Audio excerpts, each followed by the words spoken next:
digital story, I will be discussing how a seed turns into a beautiful flower that we will see in our homes, in gardens, or in the classroom. Flowers start off as small seeds. You can find seeds anywhere. You might have even eaten seeds before, such as sunflower seeds, pumpkin seeds, or seeds that you find in stores. Seeds are very small and have a protective shell that covers everything the flower needs in order to grow. Seeds can be found in the stores or they can be planted in other ways. The wind can blow seeds around and birds or other animals can carry seeds. Wherever they drop the seeds, a flower can grow. Seeds need what we need. They need air, water, sunlight, and the right temperature to make them feel comfortable in order to grow. Once they are settled in and ready to grow, the protective shell will start breaking apart to allow the roots of the seeds to begin growing. This is called germination.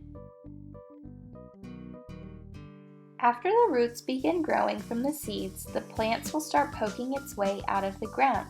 You may see tiny little sprouts called seedlings. With more water, air, and a nice temperature, the flower begins growing bigger and bigger. Sometimes it might get too much water or it may be too hot. This could be hard for a flower, but they push through and hold strong. Finally, the flower is fully grown. You can see the petals, stems, and its different colors. All flowers are not the same. They can have different colors and be different shapes. From blue, pink, and yellow, flowers can be almost any color that you think of.